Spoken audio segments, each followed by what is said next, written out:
is that they are amplifiers of the morphogenetic field. That, the past of objects somehow becomes present.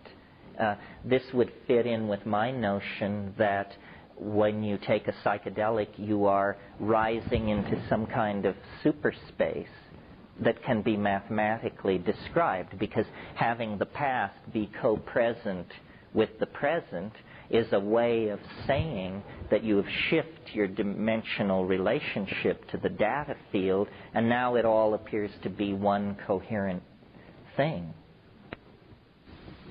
Yeah. What is the plant that grows in the southwest that has harmony in it? Pagamen harmala, the giant Syrian rue. Its original range is from Morocco to Manchuria, but at some time in the 19th century it was brought into this country as a range fodder for goats. I mean, it's a pretty rasty plant. It has small yellow flowers, and it's a kind of, it has succulent leaves, sort of water-holding leaves, and it looks like a form of sagebrush.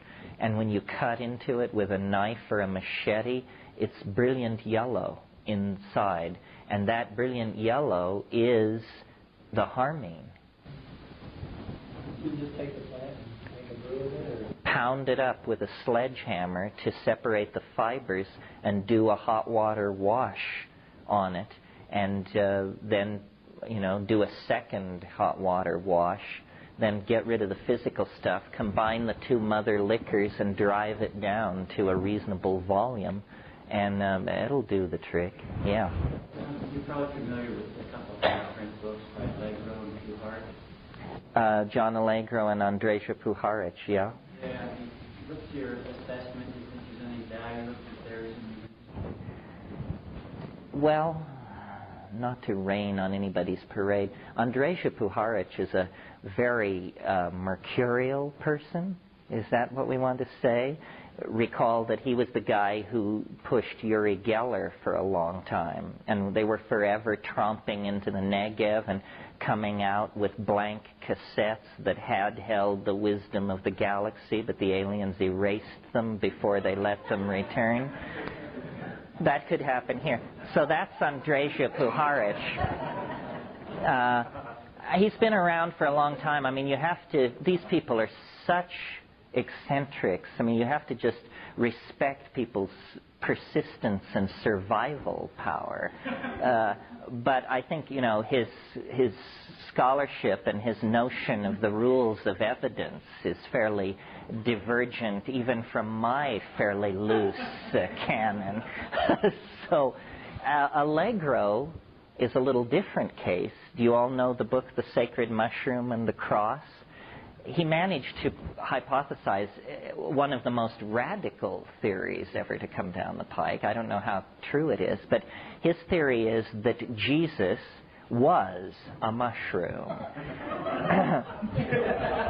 And, this would not probably have cut too much mustard, except that the guy was a Dead Sea Scroll scholar of world renown, had a scholar's grasp of Aramaic and Akkadian, and was fully licensed to be one of the people who tell us what the primary documents of Christianity really mean. The problem was, when Allegro got a hold of them, he said, well, what they really mean is that a sacramental mushroom was being grown in caves by Nabateans down around Qumran, and they called it Jesus in order to befuddle the Roman authorities, and created the cheerful theory of the friendly carpenter who tells us to render unto Caesar that which is Caesar's. And this was all a publicity stunt just to keep the Roman authorities guessing. And he claims he has textual support for this. The problem is, you have to be an Aramaic philologist to follow the argument. I mean, the argument is unbelievably tortured. There is a lot of question. There is a peculiar opaqueness about the early history of Christianity. I mean, if we are to try and take it seriously and understand what happened there, then it must be that, first of all, if we believe Christ was a real person, then he must have been born in 6 BC, because there was a conjunctio maxima of Jupiter and Saturn at that time, which is a good astrological event to hang the nativity on, which means then that the crucifixion would have occurred in 27.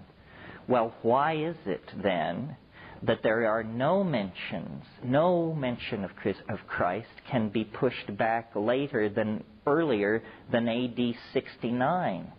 What was going on between 27 and 69? The Gospels are not contemporaneous. And the mention in 69 is not even a sure thing. It's in Suetonius. And he says, Jews have recently come to Rome agitating in the name of their leader Crispus. And that's the reference. And, it's puzzling. Because take a figure as minor as Mani. Mani is the founder of Manichaeanism. He was born in Seleucia Ctesiphon in the 700s. Well, God, we have Mani's laundry bills. I mean, we know how much he paid in taxes, the nickname he had for his dog. I mean, we have a lot of data on Mani. And so why a figure like Christ should be so peculiarly swathed in ambiguity if it was a real person with these people eager to chronicle it is a little hard to figure out. Didn't Mani have a big religion going in his own lifetime? I mean, kind of a big organization. Whereas Christ has had 12 guys. Yeah, I mean, Mani got right with it. I mean, he cultivated the court. He knew how to get his thing going, yeah. If any of you are interested in these kinds of questions and like your data in novel form, read The Transmigration of Timothy Archer by Philip K. Dick, which is a wonderful intellectual romp through all of these issues. It's essentially the fictional telling of the story of James Pike, who you may remember was the Episcopal Bishop of San Francisco and a great enthusiast for LSD.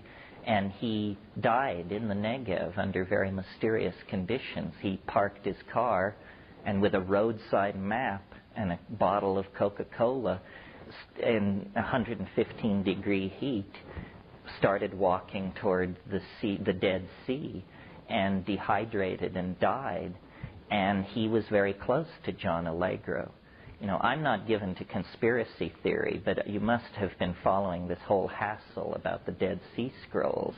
Well, a lot of people think it's because what is written there is incommensurate with Christianity as it has existed for 1,700 years, and nobody knows what to do with this stuff.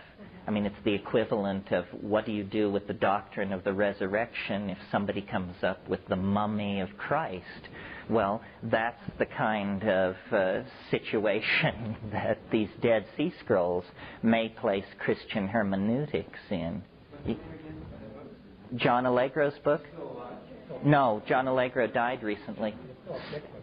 Sacred Mushroom. Oh no, the book by Philip K. Dick is called The Transmigration of Timothy Archer. Yeah. Are you aware of Edmund Gordozecki's translations? Oh yes, he's another one. And what his really tweaking volume was called How the Great Pan Died. Right. And it was an expose of Jesus Barabbas versus this supposed Jesus. And so it's, yeah. Yes, well, the empire never died, which is Philip K. Dick's motto. The Gnostic temperament is alive and well. In fact, there hasn't been a century as friendly to Gnosticism as the 20th since the 4th. So there you have it. I've read a little bit of Revelations, and it sounds like a description of a ergot poisoning.